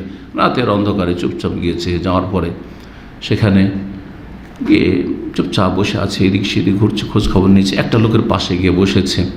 ওই সময় আবু সুফিয়ান বড়ই চালাক চতুর লোক ছিল, নেতা, এমনিতে নেতা হয় না আর কি, কাফেরদের নেতা হোক আর মুসলিমদের নেতা হোক, নেতারা এমনি চালাক হয়, জি, না হলে বড় নেতা হইতে পারে না। তো আবু সুফিয়ান বলছে যে দেখো, তোমরা প্রত্যেকে পাশের লোকের খোঁজ নাও, প্রত্যেকে পাশের লোকের খোঁজ নাও, কে তোমাদের পাশে আছে। হুযায়ফা বলছেন যে এখন যদি আমাকে জিজ্ঞেস করে তো আমি তোর নাম জানি না, তো পাশে যে লোকটা ছিল আমি আগে জিজ্ঞেস করে ফেলেছি আপনার নামটা কি, কারণ কেউ কাউকে চিনবে না। গেতফানের এত লোক, সেনাবাহিনীকে এক অপরকে চিনবে, মক্কার লোককে চিনবে, তাও তো হয়তো চিনতে পারবে না একে অপরকে, আর সংখ্যা তো বেশি। তো এত 10,000 12,000 যে সেনাবাহিনী, তাদের একে অপরকে সবাইকে তো চেনে না। তোমার নামটা কি? আমার নামটা মুখস্থ করে নিয়েছি, যদি নাম বাইচান জিজ্ঞেস করে পাশের লোকটার নাম বলতে পারবো, তাহলে বলে যে আমাদেরই লোক হয়তো এটা, যাতে ধরা না খায়। সব খবর টবর নিয়ে চলে এসে যে অবস্থা এদের খারাপ, এরা পালাবার প্রস্তুতি নিচ্ছে। এসে রাসূলুল্লাহ সাল্লাল্লাহু আলাইহি ওয়াসাল্লাম জানান, ইয়া রাসূলুল্লাহ, আর ওরা টিকতে পারবে না, এখন প্রস্তুতি নিচ্ছে পালাবার জন্য। আর তারপরে হুযায়ফা রাদিয়াল্লাহু তাআলা আনহুকে রাসূলুল্লাহ বলে যে তুমি ঘুমিয়ে যাও, এখন সারা রাত তুমি ডিউটি করে এসছো আর পাহারা দিয়ে এসছো, যাও খোঁজ খবর নিয়ে এসছো, তুমি ঘুমিয়ে যাও। সকাল হইল, এসে দেখছেন যে কাফেরদের দিয়ে যে লড়াইয়ের ময়দান রয়েছে, রণক্ষেত্র রয়েছে, একেবারে ফাঁকা পড়ে আছে, কিছুই নেই, ফাঁকা, একটা কোনো লোক নেই। ওই ফজর হইতে হইতে সব পালিয়ে গেছে, ঠান্ডা তার কেউ টিকতে পারেনি। আল্লাহ রাব্বুল আলামিন এই চিত্রটিকে সূরা আহজাবের 18-25 তুলে ধরেছেন। ওয়ারাদ্দাল্লাহুল্লাযীনা কাফারু বিগাইযিহিম, আল্লাহ রাব্বুল আলামিন কাফেরদেরকে তাদের রাগ, আক্রোশ সহ, আক্রোশ তাদের ঠান্ডা হয়নি। আক্রোশ মানুষের কখন ঠান্ডা হয়? যখন প্রতিশোধ নিতে পারে বা বিজয় লাভ করতে পারে। বিজয় লাভ করতে পারলো না, 1 মাস ধরে অবরোধ করে থাকলো, 1 মাস ধরে ঘেরাও করে থাকলো, এত চেষ্টা করলো, কিছুই করতে পারলো না। আর এত চেষ্টা করে কাফেরদের এত বড় বিশাল সেনাবাহিনী নিয়ে এসেছিল, তাদের কল্পনার বাইরে যে এরকম ব্যর্থ হয়ে ফিরে যেতে হবে। তো আল্লাহ বলছেন যে কাফেরদেরকে আল্লাহ ফিরিয়ে দিলেন বেগাইযিহিম, তাদের আক্রোশ, তাদের ক্রোধের সাথেই, ওই আক্রোশ নিয়েই ফিরে যেতে হলো, আক্রোশ নিয়ে এসেছিল, আক্রোশ নিয়ে ফিরে যেতে হলো। লাম ইয়ানালু খায়রান, কোনো কল্যাণ হাসিল করতে তারা পারেনি। ওয়াকাফাল্লাহুল মুমিনাল কিতাল, আর আল্লাহ রাব্বুল আলামিন মুমিনদের জন্য, মুসলিমদের জন্য লড়াইয়ের ক্ষেত্রে যথেষ্ট হয়ে গেলেন। আল্লাহ তাদেরকে তাড়িয়ে দিলেন এই প্রচণ্ড বেগে যে ঝড়ো হাওয়া তার মাধ্যমে, আর প্রচণ্ড ওই ঠান্ডা শীতের মাধ্যমে। ওয়াকান আল্লাহ কাউইয়ান আজিজা, আল্লাহ রাব্বুল আলামিন মহাশক্তিধর এবং তিনি হচ্ছেন সর্বজয়ী, জি, বা মহাপরাক্রান্ত। এই যুদ্ধ কখন হয়েছিল? গত সপ্তাহে বলেছিলাম সংক্ষেপে। এই যুদ্ধ হয়েছিল 5ম হিজরির শাওয়াল মাসে শুরু হয়, শাওয়াল মাসের শেষ দিকে, আর শেষ হয় দীর্ঘ 1 মাস পরে জিলকাদ মাসের শেষ দিকে। এটি ছিল সবচেয়ে বড় প্রয়াস, চেষ্টা ইসলামের শত্রুদের মদিনাকে নিশ্চিহ্ন করে দেওয়ার জন্য, বা মদিনার মুসলিমদেরকে নিশ্চিহ্ন করে দেওয়ার জন্য, যাতে করে ইসলাম মুসলিম বলে কোনো কিছু না থাকে। কিন্তু আল্লাহ রাব্বুল আলামিন তাদেরকে ব্যর্থ করেছেন এবং তাদের ষড়যন্ত্র দিয়ে তাদেরকে ক্ষতিগ্রস্ত করেছেন। এবং এত বড় একটা শক্তি নিয়ে আসার পরেও যারা ব্যর্থতার শিকার হইল, এর মানে স্পষ্ট যে এরপরে আর এই রকমের কোনো শক্তি তারা সঞ্চয় করতেও পারবে না, আর এই রকমের কোনো রকমের আক্রমণের সম্ভাবনা আর নেই। আর ছোটোখাটো সেনা দল যদি আসে মদিনার বিরুদ্ধে লড়াই করার জন্য, তো কখনো তাদের বিজয়ের সম্ভাবনা নেই, জিতার সম্ভাবনা নেই। আর এই সাহসও করবে না যে মদিনায় আর কখনো আক্রমণ করবে, এবার পারলাম না তো আর এত বড় চেষ্টা করেও পারলাম না, তাহলে আর কখন পারব। এই মর্মে নবী করিম সাল্লাল্লাহু আলাইহি সাল্লাম খন্দকের যুদ্ধের সমাপ্তির সময় বলেছিলেন, আল আনা নাগজুহুম ওয়ালা ইয়াগজুনা নাহনু নাসিরু ইলাইহিম। এখন থেকে আগামী দিনগুলিতে আমরাই যুদ্ধ শুরু করব, তাদের ক্ষমতা হবে না যে তারা যুদ্ধ শুরু করে। এখন আমরাই হামলা করব, তারা মদিনার উপর হামলা করতে কোনোদিন আসতে সক্ষম হবে না। নাহনু নাসিরু ইলাইহিম, আমরাই তাদের এলাকা হানা দিয়ে যাব, তারা আর হানা দিতে পারবে না। এই জন্য এটা একটা যেন এই যে আপনার পঞ্চম হিজরি যেটা খন্দকের যুদ্ধ, এটা একটা ধরেন ইনকিলাব, যেটা বিপ্লব বলা হয়, এটা একটা বিপ্লব ইসলামের ইতিহাসে। যে এতদিন পর্যন্ত যে যুদ্ধগুলি ছিল নবী সাল্লাল্লাহু আলাইহি ওয়াসাল্লামের পক্ষ থেকে, সেগুলো ছিল দেফাই, মানে প্রতিরক্ষামূলক, ডিফেন্স, হামলা করে আসছে থামাও থামাও, প্রতিরক্ষামূলক। আর তারপরে যে যুদ্ধগুলি সেগুলি সবগুলি হচ্ছে হজুমি, মানে নবী সাল্লাল্লাহু আলাইহি ওয়াসাল্লাম সাহাবায়ে কেরামগণ আক্রমণ করেছেন, তারা আক্রমণ করে আসার ক্ষমতা দেখাতে পারেনি। তো পঞ্চম হিজরি গেল, ষষ্ঠ হিজরিতে হলো হুদাইবিয়ার সন্ধি, ছোটোখাটো দিয়ে একটা যুদ্ধ হয়েছে, যেগুলো আসছে মোরাইসির যুদ্ধ বা বানুল মুস্তালিকের যুদ্ধ। আর তারপরে খাইবারের যুদ্ধ সপ্তম হিজরিতে, অষ্টম হিজরিতে মক্কা বিজয়। এই যে অষ্টম হিজরিতে মক্কা বিজয় হয়েই গেল। আর মক্কা বিজয়ী করতে গেলেন রাসূলুল্লাহ সাল্লাল্লাহু আলাইহি ওয়াসাল্লাম, তারা আর আসার সাহস করেনি মদিনায় আক্রমণের জন্য। এখানে আজকের আলোচনা শেষ করছি। আল্লাহ রাব্বুল আলামিন যেন আমাদেরকে সঠিক দিক জানার এবং সেই অনুযায়ী চলার তৌফিক দান করেন। নবী সাল্লাল্লাহু আলাইহি ওয়াসাল্লামের সিরাত থেকে, জীবনী থেকে আমাদেরকে সঠিক শিক্ষা নেওয়ার তৌফিক দান করেন। এবং আল্লাহ রাব্বুল আলামিনের কাছে দোয়া করি, আল্লাহ রাব্বুল আলামিন মুসলিম উম্মার হেফাজত করেন, মুসলিম উম্মাকে শক্তিশালী করেন, মুসলিম উম্মাকে আল্লাহ রাব্বুল আলামিন বিজয়ী করেন। ওয়া সাল্লাল্লাহু আলা নবিয়িনা মুহাম্মদ ওয়া আলা আলিহি ওয়া সাহবিহি আজমাইন।